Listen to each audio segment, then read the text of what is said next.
Bom, pessoal, hoje a gente vai falar um pouquinho sobre sistema de referências não inerciais. A gente está fazendo isso aqui para a gente poder dar sentido para o que vem nas próximas aulas, tá? Que é a dinâmica do corpo rígido. Porque a gente vai precisar abordar, né, é conveniente a gente abordar os corpos rígidos, o problema dos corpos rígidos, com seis variáveis, tá?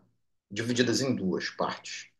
Uma que localize o centro de massa e outra que localize o movimento, tá? Em relação ao centro de massa. Então, por exemplo, uma rotação. Então, a gente precisa de dois sistemas de coordenadas, um inercial e o outro não inercial. E a aula de hoje é perfeita para isso, tá? Para a gente aprender a como fazer isso. Vamos lá. Objetivos. A gente vai descrever a dinâmica de uma partícula em um referencial não inercial. E a pergunta norteadora: quais são as leis físico-matemáticas que descrevem a dinâmica clássica de uma partícula em um referencial não inercial? Tá? Premissas, vamos lá. Então, para quê? Bom, às vezes, né, é mais fácil a gente abordar o problema mecânico em um sistema de referência acelerado. Por exemplo, né, movimento da Terra, certo? Movimento da Terra. Certos efeitos de rotação podem ser desprezados em algumas abordagens, mas certos efeitos só vão ser visualizados, como por exemplo, né, o próprio achatamento da Terra nos polos, se a gente levar em conta, por exemplo, os efeitos de rotação. O lançamento de projéteis a longa distância também só vai fazer sentido em termos de acurácia, né, se a gente utilizar um modelo do tipo que leve em conta as forças de Coriolis. Explicar os ciclones, por exemplo, depende de efeitos de rotação da Terra, que são ocasionados pela força de Coriolis, por exemplo. Tá bom? Ou por que que é mais fácil você lançar um foguete próximo do Equador do que nos polos, tá certo? Existe um campo gravitacional efetivo que é sentido na Terra, que quando a gente olha a partir de um referencial não inercial, isso fica muito mais fácil de explicar, tá certo? Então, muitos efeitos importantes aparecem com a Terra sendo considerada um efeito, um referencial inercial, mas né, muitos desses efeitos vão perdendo a acurácia quando a gente deixa de levar em conta essas coisas. Então, nós vamos pegar dois sistemas: um sistema S', que é um sistema físico fixo, e um outro que é um sistema que está girando. Então ele começa paralelo aqui com o fixo, está a uma distância, né? É deslocado de uma distância r, que pode ser uma função do tempo, para um outro ponto no espaço, e ele está girando ao longo do tempo, tá certo? Então é isso aqui que eu estava falando para vocês. X1 linha, x2 linha, x3 linha são as coordenadas cartesianas do sistema fixo, tá? Esse sistema fixo está distante de R, num instante de tempo t, do sistema girante, e o sistema girante tem coordenadas x1, x2 e x3. A localização de um ponto P no espaço, tá? Ela é dada por um vetor R' no sistema fixo e por R no sistema girante. Vamos supor que esse ponto esteja fixo, tá certo, gente? Ou que ele esteja girando junto, ou que ele esteja em repouso no sistema S. Primeira coisa que a gente precisa entender, S é o sistema girando. Se ele estiver, por exemplo, em repouso junto com o sistema S vai vê-lo em repouso, ele vai estar girando, beleza. O sistema S' vai vê-lo girando. Então, o que que acontece? A taxa de variação das grandezas que cada um desse sistema médio vai depender naturalmente da velocidade angular de rotação desse sistema, tá certo? E para onde ela esteja orientada. Tá bom, gente? Então, guardem essa informação porque ela é importante já para a dedução que a gente vai fazer. Então, um sistema inercial SI, que é identificado com linha, e um outro em movimento acelerado de rotação com respeito a um sistema inercial SR, com as coordenadas sem linha. R' é a posição com respeito ao sistema inercial, R é a posição do sistema não inercial com respeito ao inercial, e R, tá, é a posição medida pelo sistema em rotação. De maneira que a gente pode identificar pela soma vetorial de R com R, de Rzão com Rzinho, o R'zinho. Tá bom, gente? Então a primeira equação que a gente tem aqui é essa. Guardem essa equação. Tá certo? Então, como é que a gente vai descrever a dinâmica desse sistema girante? É possível descrever um deslocamento infinitesimal por uma rotação pura em torno de um eixo instantâneo de rotação. Então, nesse caso aqui, ó, nós vamos descrever um deslocamento aqui no. eh, um deslocamento infinitesimal medida pelo sistema fixo e experimentada pelo sistema em rotação, como deteta um ângulo, tá? Qualquer vetorial R. Aí só que esse deteta aqui está faltando um vetor nele, né?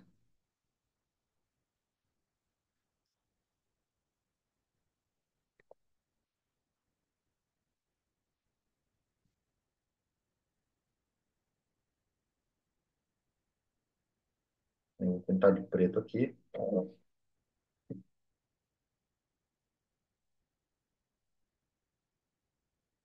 Essa discussão é uma discussão da física um, tá, gente? Um ângulo, uma posição angular, ela não é um vetor, porque ângulos não comutam. Mas quando você traz esse deslocamento angular para próximo de zero, você tem que as rotações infinitesimais comutam. Isso é uma discussão lá da física um, tá certo? Então você pode atribuir um vetor a um deslocamento angular desde que ele seja infinitesimal, tá certo, gente?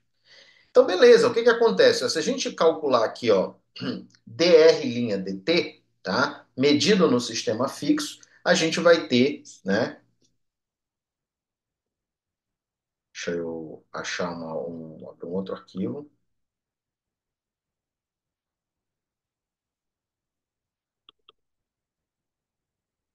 tá? Se você fizer ddt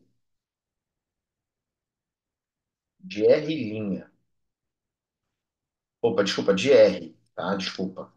Medido no sistema fixo,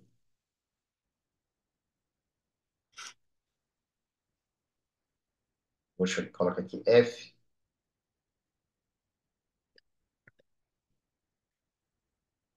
Isso aqui, em primeiro lugar, a gente está considerando, né?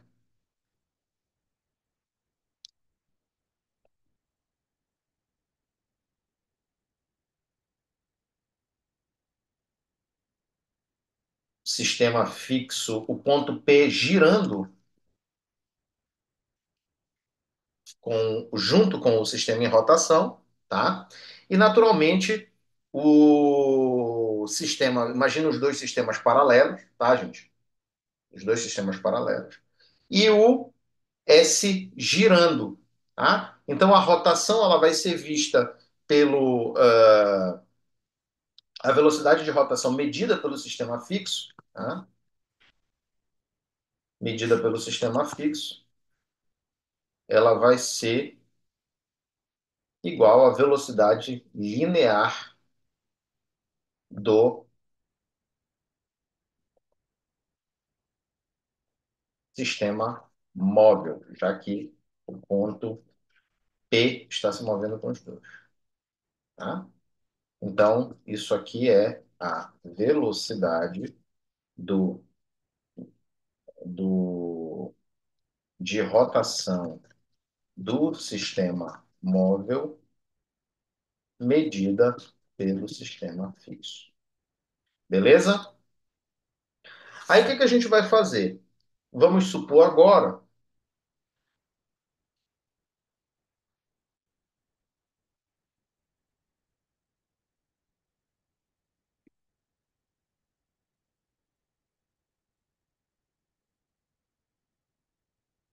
que o ponto P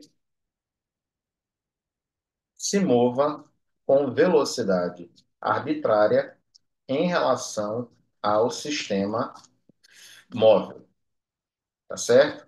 Isso implica em dizer, tá, que para esse caso,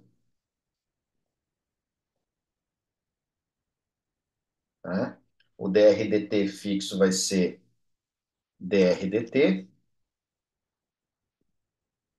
medido pelo sistema em rotação,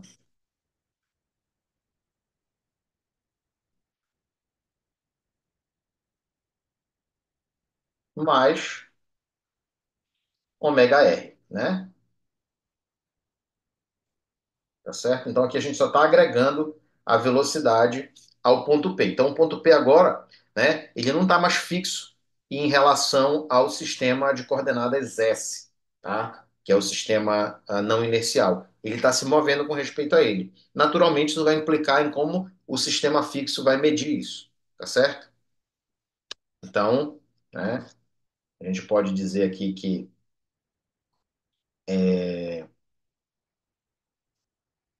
mas ainda assim, o sistema fixo não está se movendo em relação ao sistema móvel, tá? Então a gente pode dizer aqui, ó, que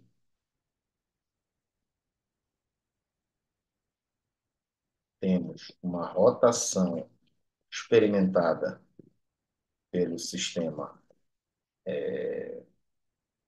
girante S, mais uma translação da partícula no ponto P, né? Do ponto P, né? Vamos dizer assim, em relação a esse sistema.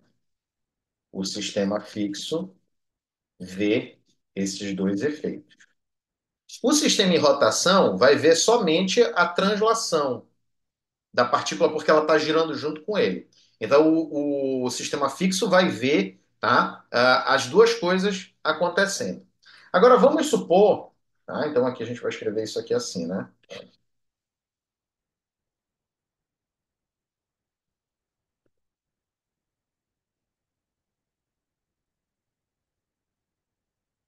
V' vai ser V, que é a velocidade medida pelo sistema fixo, móvel, desculpa, mais ômega R, tá certo? De uma maneira geral, tá, gente? Qualquer grandeza que vai guardar, né, pode ser relacionada nos dois sistemas, como aqui, ó, Q', linha, que é a medição do sistema com linha, é Q no sistema móvel mais ômega vetorial Q, tá certo? Da mesma forma que aparece aqui, ó, tá? Na verdade, tem uma outra, cadê? Desculpa, Q ponto, né? É Q ponto. Aqui tá faltando o ponto aqui, né? Qualquer derivada. Oi? Não peguei.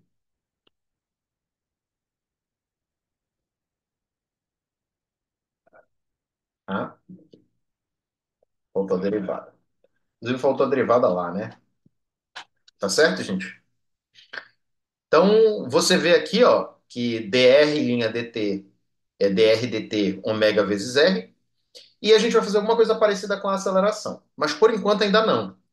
Vamos considerar agora o caso mais geral. Temos a translação do ponto P em relação a S, não inicial. Temos a rotação de S, também não inercial, e temos a translação de S em relação a S', que é o sistema inercial fixo. Beleza, gente? Aí o que que a gente vai ter aqui, ó? Só adiciona V', se você quiser derivar, né? Vamos fazer aqui no começo, né? Aqui é o R', tá?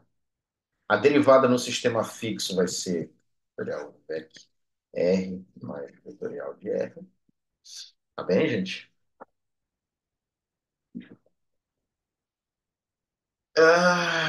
Vamos lá.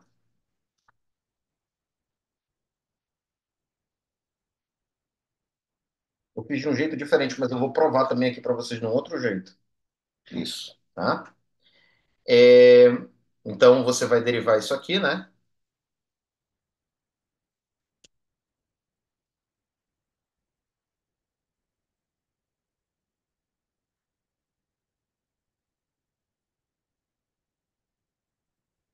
T é igual a T. Aqui, ó, a gente não precisa levar em consideração, tá?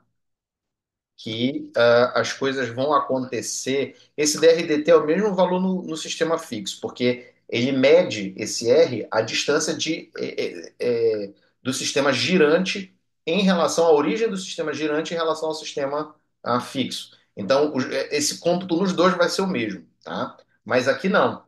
Então, aqui a gente vai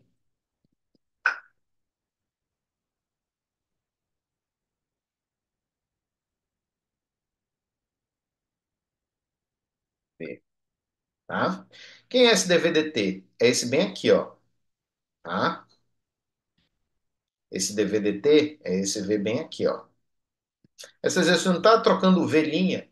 Não, calma que eu já vou explicar para você tranquilo, tá? Então aqui vai aparecer, ó, velhinha, DVDT, opa, DRDT, né? RDT. Ele vai ficar Vzão, onde Vzão é a velocidade de translação do sistema com respeito ao outro, mais Vzinho, tá? Então agora o que que acontece? Se você for comparar essas duas coisas, tá? E quando a gente computou, né, como o sistema fixo enxergava o sistema móvel, tá? Então, é a velocidade do sistema aqui do ponto P medida pelo sistema fixo, né? Aqui, ó, quando a gente vai computar, a gente está computando como o DR varia ao longo, né, computando isso como se estivesse sendo visto do sistema fixo. Então, essa derivada é a mesma dessa aqui, tá bom? E nesse caso, nós temos três contribuições. A primeira é a velocidade de translação do ponto P, a rotação do sistema de coordenadas e a translação do sistema de coordenadas em relação a ele. Então, antes ele estava. Tá aqui o sistema de coordenadas, né? Tem dois sistemas de coordenadas. Estava girando. Aí depois o ponto P começava a se mover em relação aos dois. A gente tinha que computar isso. Agora esse cara ele está girando, né? E esse aqui fica parado. E a gente tem que levar em consideração essas coisas. Então, essa equação aqui é uma equação de velocidade relativa, tá? Você consegue escrever isso aqui dessa maneira, né? Que você vê como é a diferença de velocidades medidas pelo sistema, dessa maneira aqui, ó. Então, a diferença das velocidades é naturalmente a velocidade relativa entre eles, mais a velocidade de rotação do sistema de coordenadas. Beleza? É isso bem aqui. Tá bom? Então, dito isto, provemos que velhinha é V mais. Não, aqui, ó. Ômega.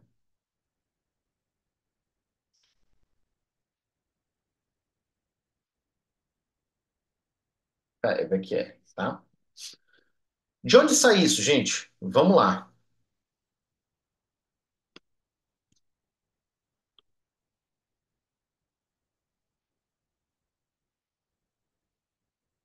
Bom, antes de eu passar para aceleração, deixa eu só buscar aqui um.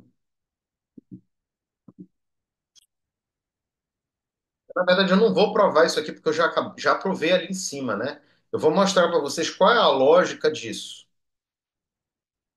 Uma figura aqui, ó.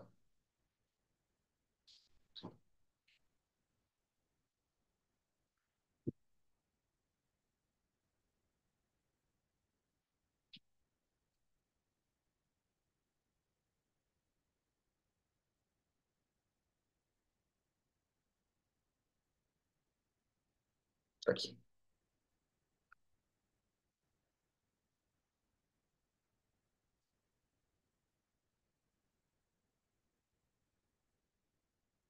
Tá, deixa eu abrir direto do Thornton aqui. Eu gosto dessa figura aqui.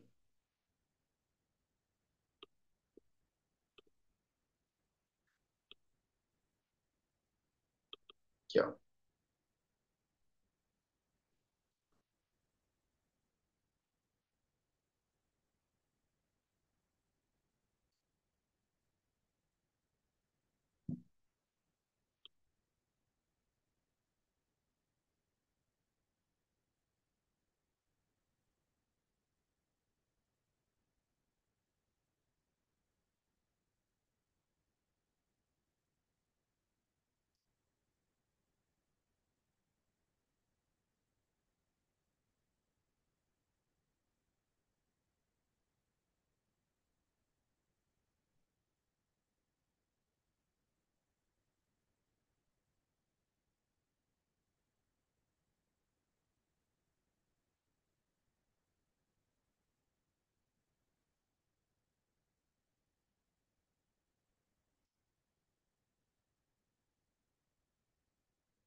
Pronto, cheguei aqui, ó. Vejam essa figura. Olha o que acontece aqui, gente. Isso aqui são como é que eu posso dizer? Isso aqui é o sistema em rotação, o sistema S, sistema não inercial. O que que acontece? Esse sistema ele tem uma componente ômega 1 da velocidade angular que está ao longo do eixo x1, uma componente ao longo do eixo x2 e ao longo do eixo x3. Esses vetores aqui de base, eles são vetores que têm a direção variável ao longo do tempo. E essa que é a razão matemática pela qual a derivada no sistema com linha é diferente da derivada no sistema sem linha. Então, esse ponto aqui, ele é central para eu demonstrar para vocês porque o que vai acontecer? Esses carinhas aqui, eles estão variando. Então, quando você vai, né, lá no sistema fixo computar uma derivada, essa derivada vai ser a velocidade medida, tá, para o ponto P, medida no sistema com linha, tá certo? Sistema fixo. Para o sistema sem linha, essa derivada vai ser outra, porque em relação ao tempo, esses vetores estão variando. E como é que eles estão variando? Tá? Eles estão variando de uma maneira que, se esse sistema está girando, tá? Naturalmente, tá? A mudança desses caras vai depender da velocidade com que eles estão girando. Tá? Vai depender da velocidade com que eles estão girando. E como é que eu sei isso? Bom, se esse sistema está girando, por exemplo, né, em ômega 3, ele vai fazer com que E1 gire na direção de E2 e E2 gire na direção, por exemplo, de -1. Ômega 1, né, você vai fazer com que E3 gire na direção de E2 e E2 na de E3. E em relação ao ômega 2, o E3 vai girar na direção de E1 e o E1 vai girar na direção de E3. Tá certo? Se a gente, qualquer rotação que a gente colocar aqui, tá? Vai ser uma combinação linear dessas três coisas. Qualquer uma. Qualquer uma. Por quê? Porque esses são vetores de base. E eles mudam, né, ao longo do tempo. Como é que nós vamos computar essas coisas? Vamos lá.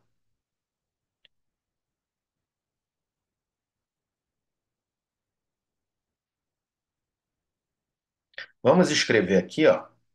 Eu vou escrever só a parte que diz respeito ao Eu vou escrever só a parte que diz respeito à rotação. Então, eu vou considerar o primeiro caso, que é o sistema girando, tá? O ponto P fixo em relação ao sistema S, que é o sistema inercial, e os dois paralelos. Então, o que que acontece aqui, ó? O R, linha, que é medido no fixo, tá certo? No primeiro caso, ele vai ser a soma de igual a 1, tá? Soma em I, de igual a 1 até 3, de xi, tá? Et e I. Tá certo, gente? Então, ó, nesse caso, tá? O que que a gente está dizendo? Se o ponto P estiver fixo no sistema S', x, i e i no sistema S' vai sempre medir a mesma posição R, tá? Agora, no sistema fixo, x, i e i vai variar, tá? Porque esse i ele diz respeito. Se isso aqui fosse escrito e', tá? Ele seria fixo. Por quê? Porque e' é no sistema fixo, mas o sistema está girando. Então, naturalmente, o sistema parado vai ver esse sistema girando e precisa identificar essas coisas. Então, eu vou dizer que isso aqui é uma função do tempo, tá? Da mesma maneira que as posições são funções do tempo, tá? Se eu quiser derivar isso aqui, ó,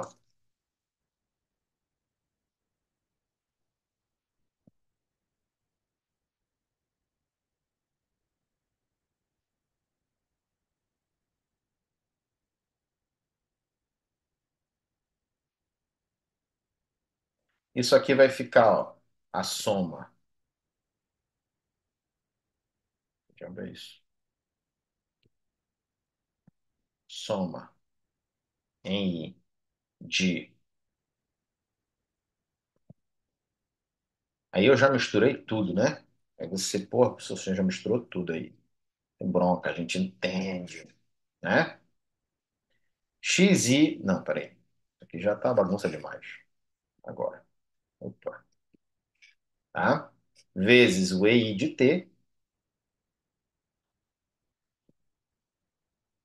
mais,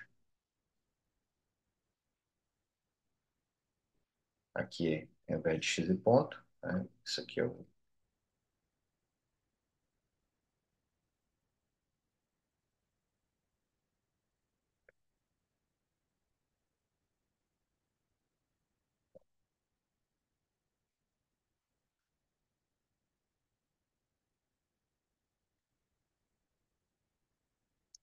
Beleza? Gente, naturalmente, isso aqui vai ser...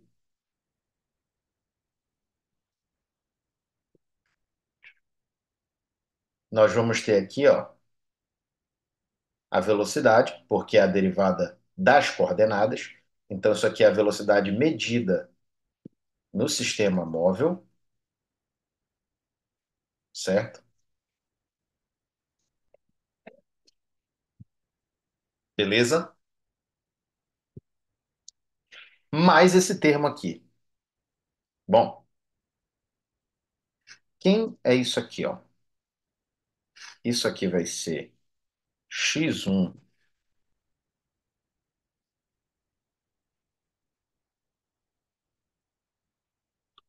tá? X1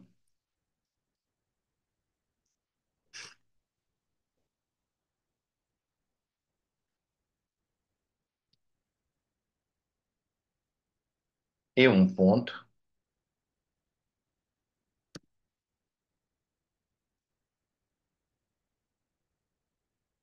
e um ponto,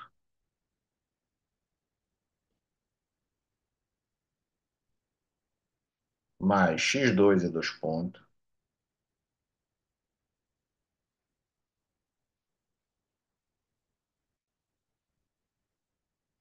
mais x3 e três pontos.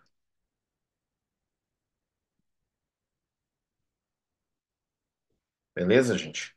Então a gente volta lá no nosso, na nossa figura. Vamos copiar essa figura para cá.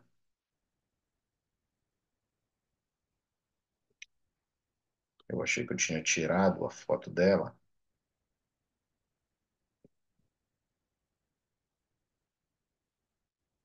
Só para você acompanhar comigo a geometria da coisa aqui, ó. Pronto.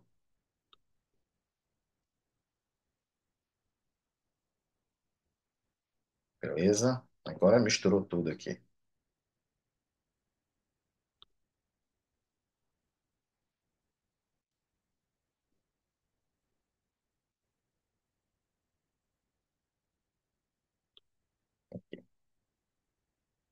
Pronto. Tá? Bom, veja. O E3, quando ele gira, ele leva o E1 na direção de E2, o E2 na direção de menos E1. Vamos começar com o E1, né? O E1, quando ele gira, ele está girando aqui, ó, nesse sentido, sentido anti-horário. O E3 vira menos E2 e o E2 vai virando E3. Então a gente vai fazer isso aqui, ó.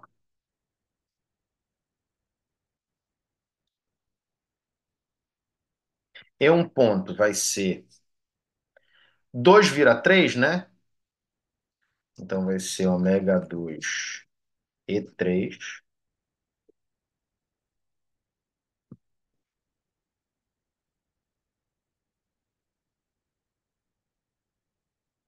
E o 3 vira menos 2. Menos ômega 3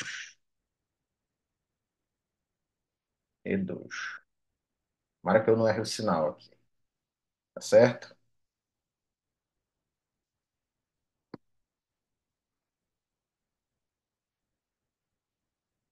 Tá bom? Vou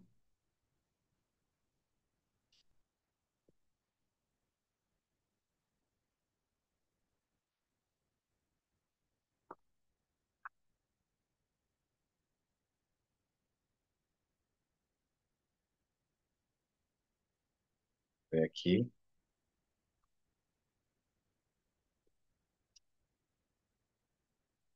Então, o 2 vira 3. Então, ômega 3 E2, não é isso? Ah, tá aqui, ó. O 2 vira 3. Ômega 3 é 2. Menos ômega 2. E o 2 vira 3, né? O 2 vira menos 3. Tá? Ômega 1, peraí. O 2 vira 3 e o 3 vira menos 2. O 3 vira menos 2. Então, ômega 3 e 2 menos ômega 2 e 3. Certo? Beleza. Quem é o E2? Ponto.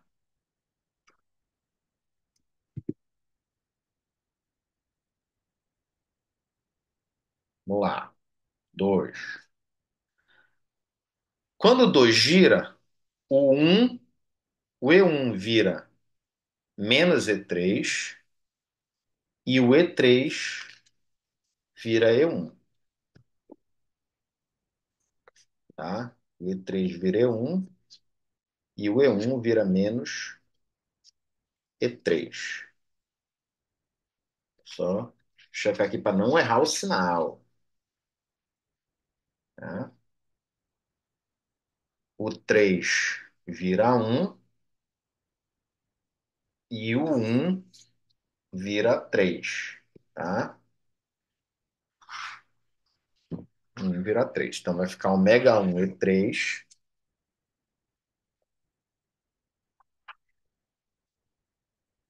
menos 3 1 aqui, tá bom? E por último, 3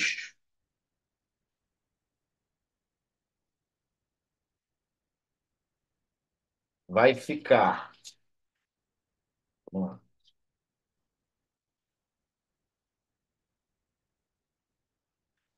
O 3, vamos lá. Quando ele gira, o 2 vira menos um, tá? E o um vira 2. Então, ômega 2 e um,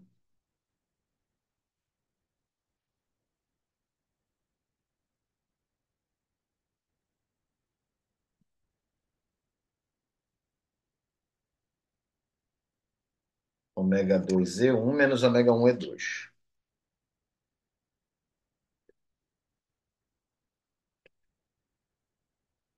Beleza? Agora é só jogar aqui, ó. Então, isso aqui fica dessa maneira aqui, ó. Aqui vai ficar V', é V, mais essa calhamaça aqui, ó.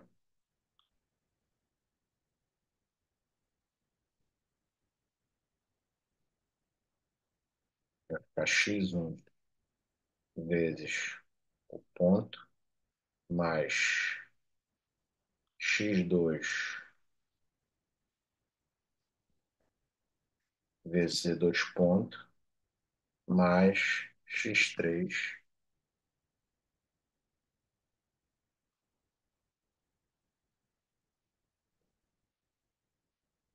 beleza? Aí vamos arrumar os componentes. Então, vou botar aqui, ó, em vermelho a 2. Botar um primeiro, né? O E1. E1 aqui em vermelho, tá? Vou colocar o E2 em azul.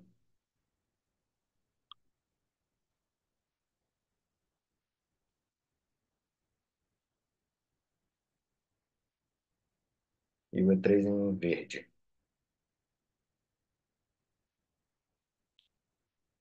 Pronto. Beleza? Aí, ó, o que acontece aqui.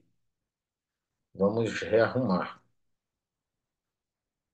Aí eu vou botar aqui E1,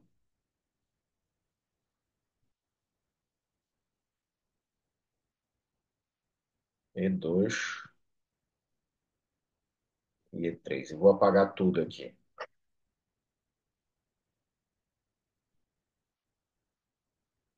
tá? Pronto. A gente coloca tudo dentro dos parênteses.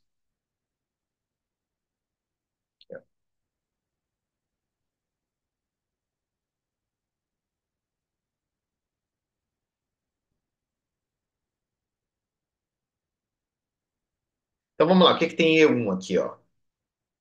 X3 ômega 2 menos X2 ômega 3, tá? Na verdade, tá ao contrário o sinal aqui, né? Eu sabia que eu ia errar esse sinal.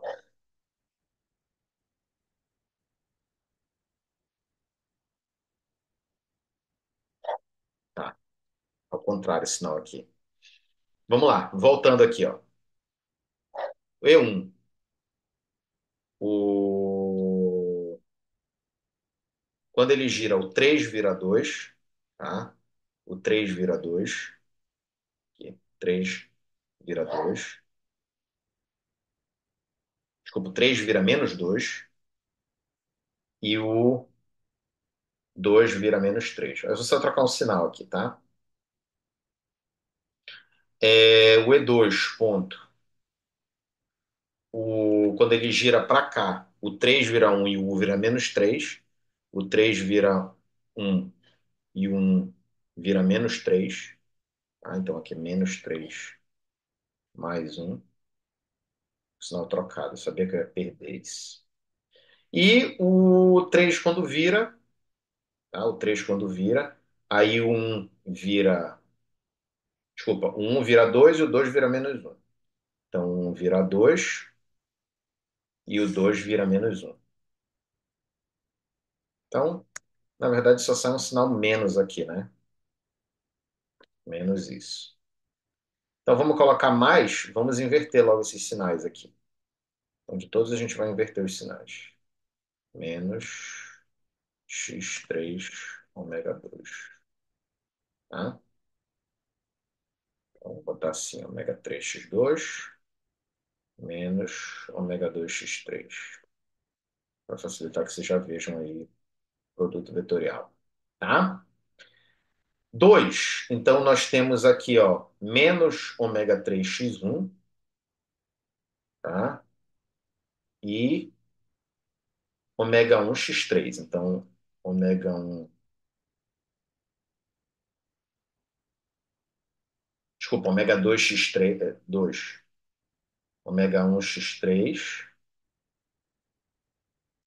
menos, que menos, e aqui menos, né? Então, nós temos.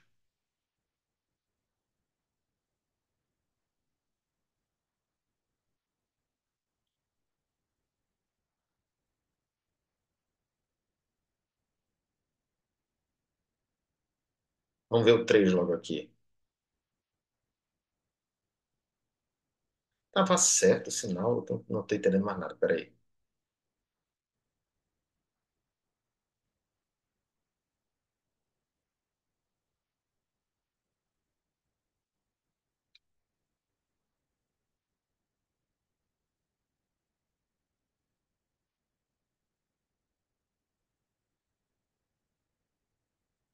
Peraí que eu acho que eu. Ah, meu Deus. Vou dar um pause aqui, só um segundo. Não, gente, eu fiz errado ali, ó. Peraí. Tava certo o sinal, eu fiz errado ali embaixo, tá? Acho que eu perdi algum sinal. Tava certo aqui. Tava alterando o sinal de todo mundo aí, pô, tava dando tudo errado. Eu que fiz errado aqui, tá? Então, ó, vamos lá. Eu voltei o sinal que estava anteriormente, tá? Vamos lá. Então, E1, tá aqui, ó, ômega 2 x3 menos ômega 3 x2. Pronto, agora sim, ó. Ômega 2 x3 menos ômega 3 x2. E2, ômega 3 x1 menos ômega 1 x3, tá? E o E3, ômega 1 x2 menos ômega 2x1. Agora sim. Gente, isso aqui é a componente x do produto vetorial de ômega por R. Isso aqui é a componente y do produto vetorial de ômega por R. Isso aqui é a componente z, de maneira que, agora sim, nós conseguimos mostrar que o sistema em referência vai ver,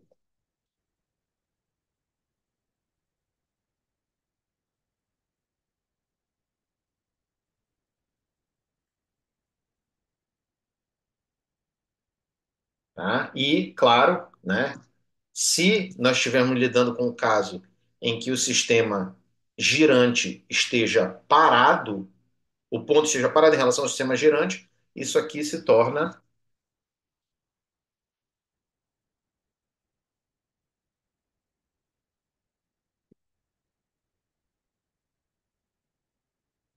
aquilo que inicialmente supusemos, certo? Então, esse ponto aqui, tá, ele já inclui, né, a possibilidade do sistema estar em movimento. Desculpa, do ponto estar em movimento. Então, nós tínhamos lá os dois sistemas, um paralelo ao outro, e vendo, né, a possibilidade também desse ponto estar em movimento. Tá bom, gente?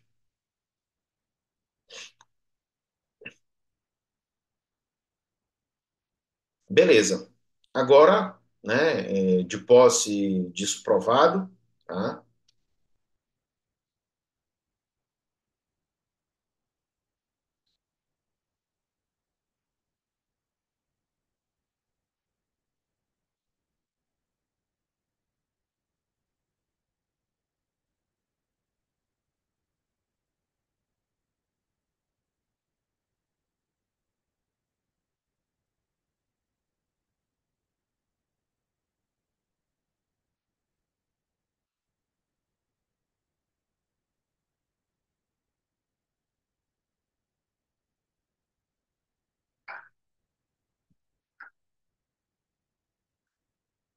Cadê? Estou procurando aqui.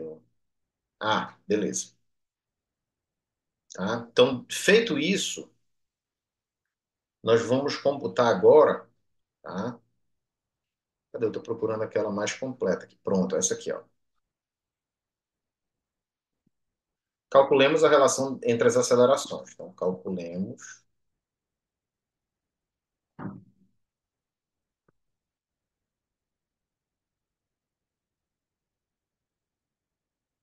tá? Então, aqui eu vou calcular.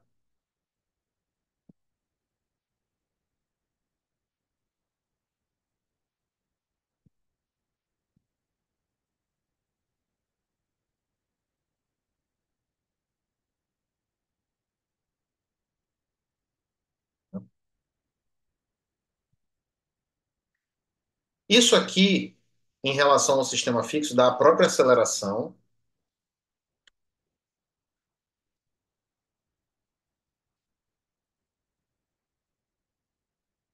tá? Esse outro dá a aceleração do sistema fixo em relação ao sistema não inercial. E aqui nós vamos ter duas coisas. Nós temos a aceleração A mais ômega v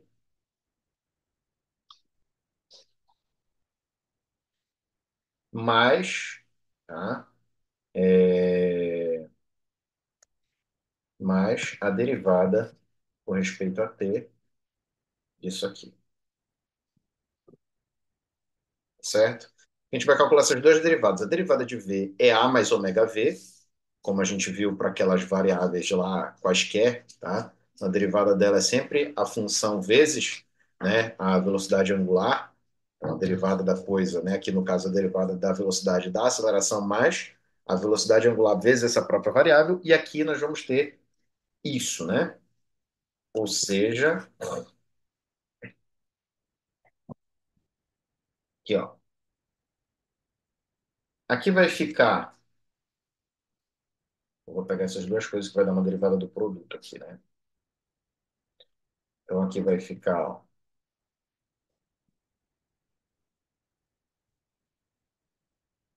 beleza?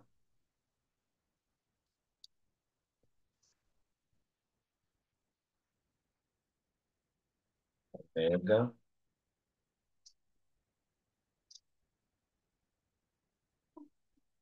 E aqui é V, tá bom? Naturalmente, nós vamos ter então dois termos aqui com, desculpa, aqui ó, como tá é a derivada de V, né? Mais ômega R,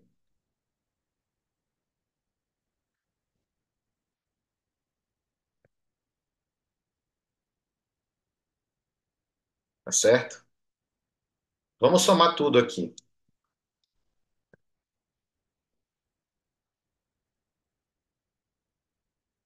Tem dois ômega V aqui, porque esse termo aqui vai ser ômega V, e o outro termo que vai sobrar é ômega vetorial ômega R, tá? Bom, nós temos então aí essa coisa esquisitíssima, né? Com cinco termos. O que que é cada um deles, tá?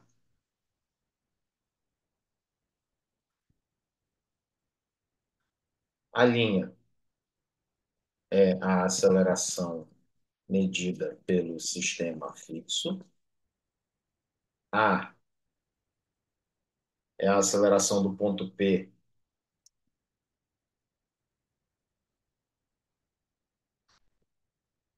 medida pelo sistema em movimento.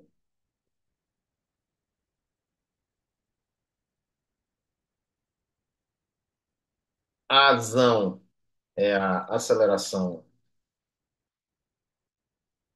de S em relação a essa linha, tá? 2 ômega,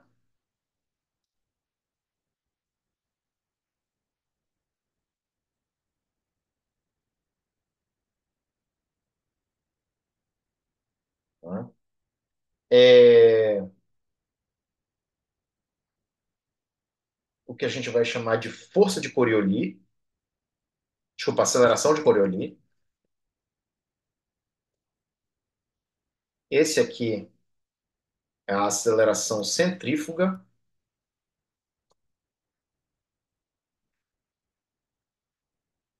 E esse outro termo aqui é um termo inercial que não tem nome, tá? Mas ele está associado às variações da velocidade angular. Então, sem nome.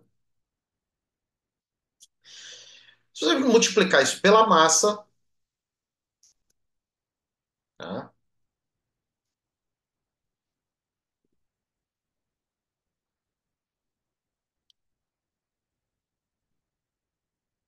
Você tem aí a segunda lei de Newton na forma de sistemas de referência inerciais. Então, esse termo MA, ele vai ser a força efetiva verificada pelo referencial não inercial. Esse é um termo não inercial, que está medindo a taxa de. É como se fosse uma força que acelerasse um sistema em relação ao outro, e os outros termos são termos inerciais. Não, desculpa, não inerciais. Beleza? Voltemos para lá. Achamos a nossa aceleração, né? Então, ó, isso aqui era a equação da velocidade relativa. Quando a gente chega lá na força, por assim dizer, né, a força medida pelo sistema inercial, essa sim vai ser a força medida pelas leis de Newton, tá? Quando você coloca as forças de um lado, o termo de Coriolis e o termo de força centrífuga, que são os dois termos relevantes aí para a nossa discussão, tá? Eles são termos que aparecem com sinal negativo. E aqui você pode ver que ômega R, deixa eu pegar uma imagem para você verificar isso.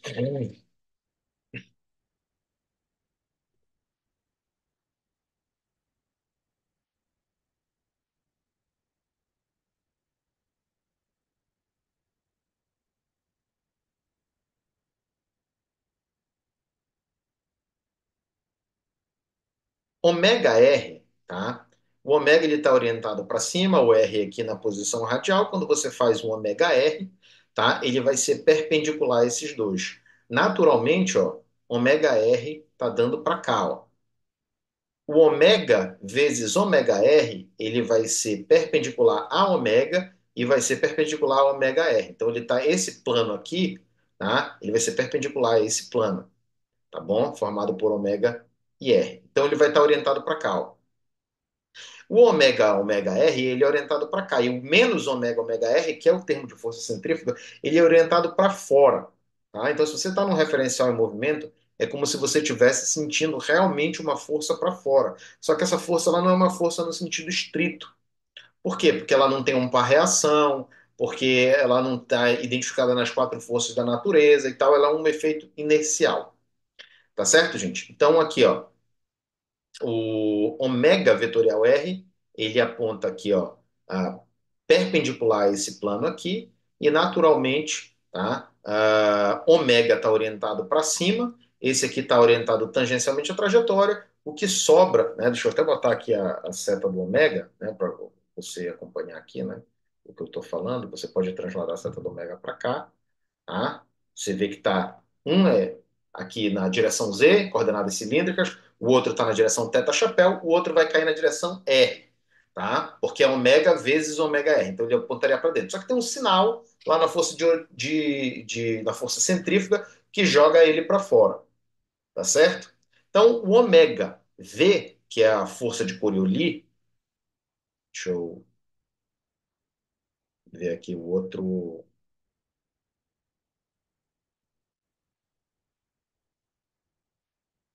bom, eu não tenho uma imagem aqui, né?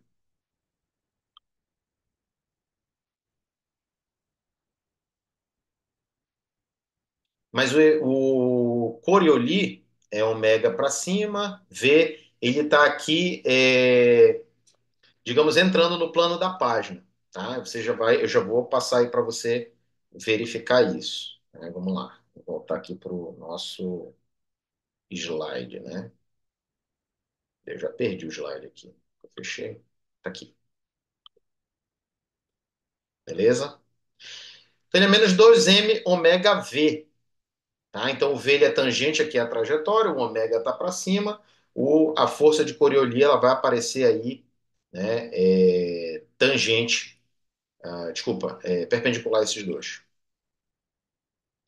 Então a força resultante calculada no sistema fixo em termos das variáveis do sistema girante vão dar para a gente a interpretação, tá, adequada do uso, tá, das leis de força de um sistema não inercial. Então, algumas dessas forças elas não são forças em sentido estrito, porque as leis de Newton elas valem no sistema fixo. Então, se a gente for introduzir alguma coisa de força, vai estar nesse sistema fixo. E aí a gente vai tirando algumas coisas. Por exemplo, vamos supor, tá? Vamos supor que, né, nós tenhamos aí o movimento de um em relação ao outro. Então, essa aceleração desse sistema não inercial tem que ser levada em conta.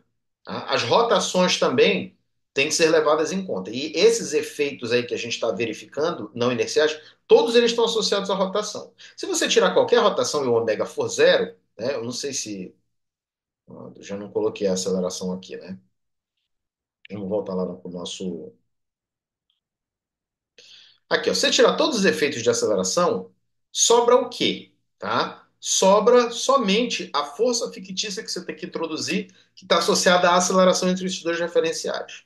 Se esses dois referenciais tiverem, por exemplo, né, um paralelo ao outro e só o S girando em relação ao S', as forças que vão aparecer é essa. Então, por exemplo, se você considerar a Terra em repouso, mas ela girando em torno do seu eixo, você começa a descrever algumas outras coisas, é o que nós vamos fazer agora, tá? Então, soma-se a força centrífuga para garantir a condição de repouso, e o mesmo vale para a força de Coriolis. Aquela terceira força, que a gente não colocou um nome nela, ela some para quando a rotação é uniforme. Por quê? Porque aquele terceiro termo, que é esse bem aqui, ômega ponto, ele só vale para quando a velocidade angular for não constante. Então, se você considerar que a Terra está se movendo em velocidade angular constante, né, na rotação dela, então você já pode eliminar esse termo e simplificar a sua vida. Então vamos lá, né? Ó, o movimento da Terra. Vamos supor que a rotação em torno do próprio eixo seja dominante. A gente vai supor um sistema fixo no centro da Terra e um referencial girante na superfície da Terra. As forças atuantes no sistema fixo são a gravitacional e forças de outra natureza. Tá? Então você pode chamar aqui as forças de outra natureza, a força resultante S menos a força gravitacional. Então, o modelo, nós supomos uma Terra esférica isotrópica e os efeitos que são desprezados são a uniformidade da densidade, a oblacidade e a altitude. Nós vamos desconsiderar isso. Dessa maneira, o que a gente fica? Tá? A gente fica com a força gravitacional menos esse efeito bem aqui e está faltando mais um outro, tá, gente? Que é o efeito de força centrífuga, tá bom? O efeito de força centrífuga, esse aqui é o efeito Coriolis, tá? Mas o efeito de força centrífuga, que é esse bem aqui, ó, vamos lá. Ele é importante por uma razão. Então vamos considerar o nosso caso aqui, ó. O nosso caso, vou pegar aqui o nosso modelo.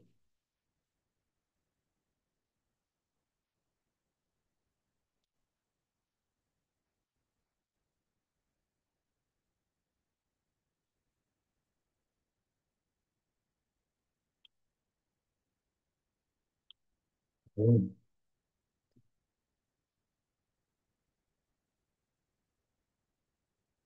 Tá bem? Então, ó, o nosso referencial, tá? O nosso referencial fixo está no centro da Terra, o referencial girante está na superfície, e esses referenciais não estão acelerados um em relação ao outro com respeito à translação. Então, esse segundo termo aqui, MA, é zero. Tá? Então, esse termo é zero. Beleza? 2 MV a gente vai jogar para o outro lado, e a gente vai analisar as forças no sistema girante. Esse termo aqui, como a Terra está girando com velocidade angular constante, a gente elimina ele, e esse termo aqui, ó, cai para cá. Quem são as forças? Forças de outra natureza, vou chamar aqui de S, menos a força gravitacional, mais a força gravitacional, né?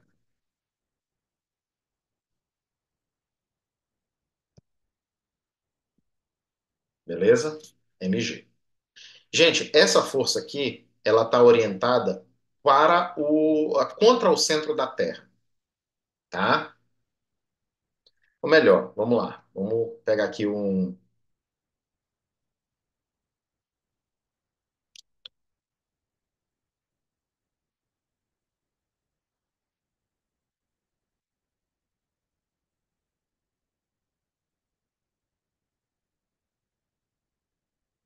pegar aqui a nossa imagem para a gente verificar. Pronto, aqui, ó. Vamos lá.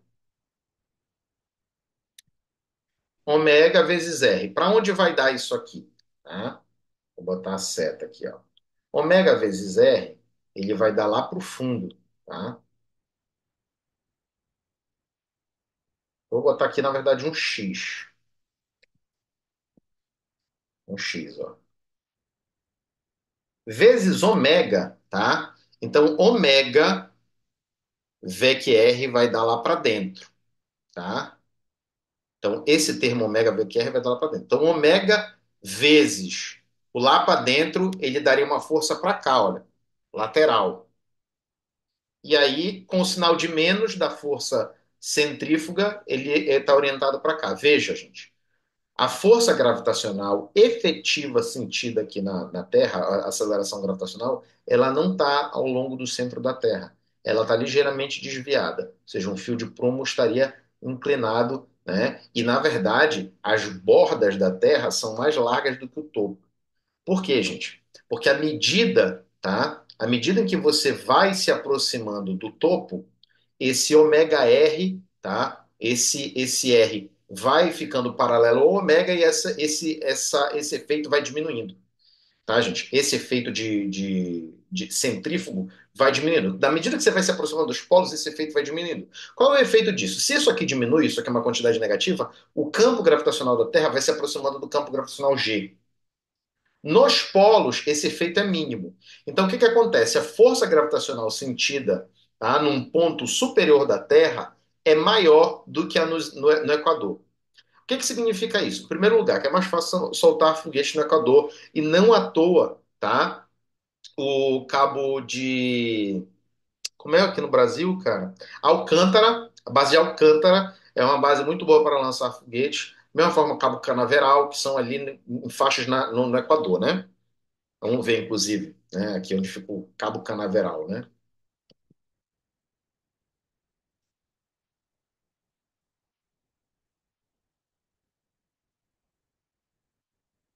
Não fica tão próximo do Equador, né?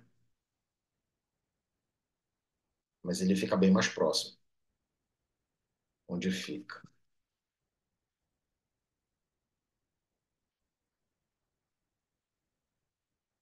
É, latitude, longitude, né?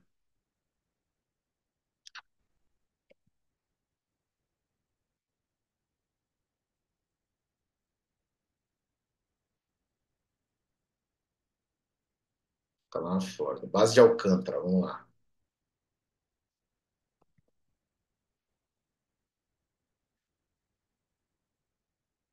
Onde fica? Eu sei onde é que fica, né? Fica no Maranhão. Bem aqui, ó.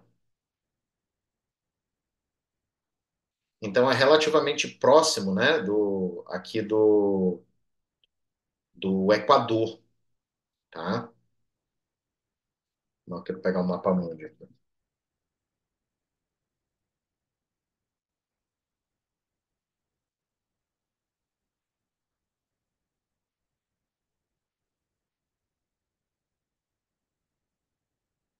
Por aqui, ó.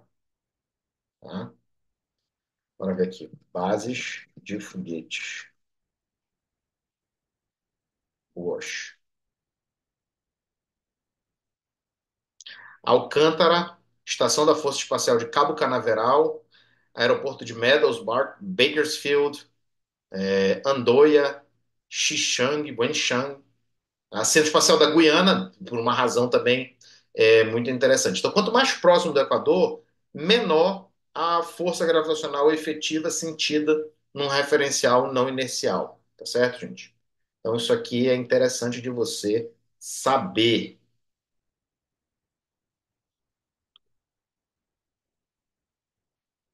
Beleza, gente? E segunda coisa, a oblacidade da Terra, né? Então, assim, se a força gravitacional é maior nos polos, a Terra vai tender a ser mais achatada nos polos do que no Equador, tá? Em virtude da sua própria rotação. Então, esse efeito aí é um efeito interessante. O segundo efeito, tá, gente? É o efeito Coriolis, tá? No hemisfério norte, existe uma deflexão, tá? De um objeto aí que esteja se movendo, uma força que está orientada aí para a direita. E no hemisfério sul para a esquerda, no Equador é nulo, tá? Então, depois eu vou comentar aí essa questão das Ilhas Falkland, tá? Que, não, eu vou comentar agora, né? Os caras projetaram foguetes para lançar, né? E erraram o sinal. Então, se você erra o sinal da força de Coriolis, ao invés de mandar o foguete para um lado, você vai mandar para o outro, tá? Então, mais uma vez, né? Não é só porque a caneca caiu com a xícara para dentro, vocês vão ficar reclamando, né? Um dia que eu perdi um sinal, que nem hoje, né? Quase eu perco um sinal, né? Os alunos ficaram reclamando e com razão.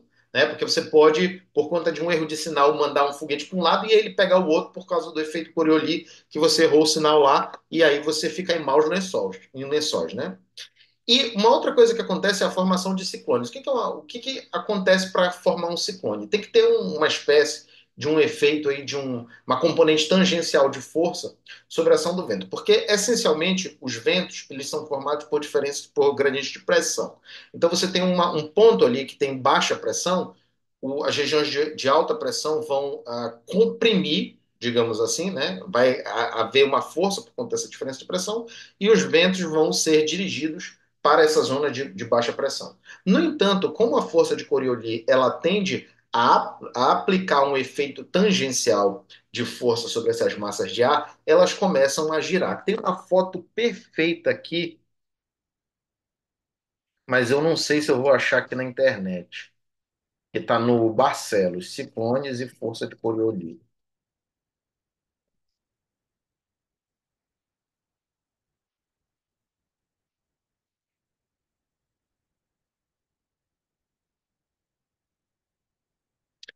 Essa aqui, gente. Pô, essa foto aqui é ótima.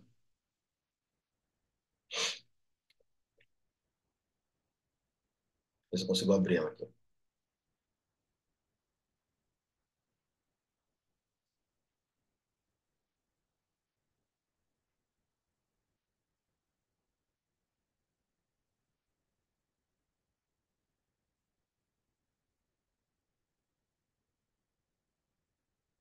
Bem aqui, ó.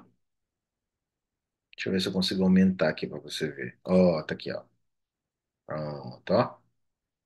Então, ó, no hemisfério norte, ele vai fazer esse giro, né, por conta da componente da força de Coriolis, que é contrária no hemisfério sul. Então, por conta dessa diferença aí de orientação, na hora do cálculo dos foguetes, né, agora eu não me lembro precisamente se eles foram lançados das Ilhas Falkland ou nas Ilhas Falkland. As Ilhas Falkland, como vocês sabem, ou Ilhas Malvinas, como os argentinos chamam, é um território que hoje, né, por plebiscito, optou por ficar vinculado ao Reino Unido, tá? Mas era um território de disputa entre a Argentina e o Reino Unido, tá? Lá no, não me lembro agora se era no final do século XIX ou já no século XX, tá? Que é a chamada Guerra das Malvinas, tá certo? Então, nesse sentido, né, o sinal, a orientação da força de Coriolis, né, que está aqui ó, vinculada à velocidade, tá? A velocidade de, claro, a velocidade linear de rotação, tá, da Terra, ela vai ter uma orientação que vai ser oposta no hemisfério norte e no hemisfério sul, e por isso os ciclones vão se formando em decorrência dessa força, com orientações contrárias nesses dois hemisférios. Tá? Então, síntese, a análise do movimento em um sistema não inercial torna-se mais complicada, pois a gente tem que levar em consideração tanto os efeitos rotacionais quanto os translacionais relacionados à aceleração desse tipo de sistema. E com respeito à rotação, temos dois efeitos importantes. Tem um terceiro efeito que está associado à variação da velocidade angular, mas com respeito ao sistema Terra, a gente, com muito boa aproximação, consegue computar essa velocidade angular como sendo constante. Então, esse terceiro termo desaparece porque ele depende da derivada da velocidade angular, e para uma velocidade angular aproximadamente constante, ele pode ser desconsiderado. Tá? Esses dois efeitos são da força centrífuga e da força de Coriolis. Né? As referências são Tonito Mério, Barcelos e Saga. Um forte abraço a todos, tudo de bom.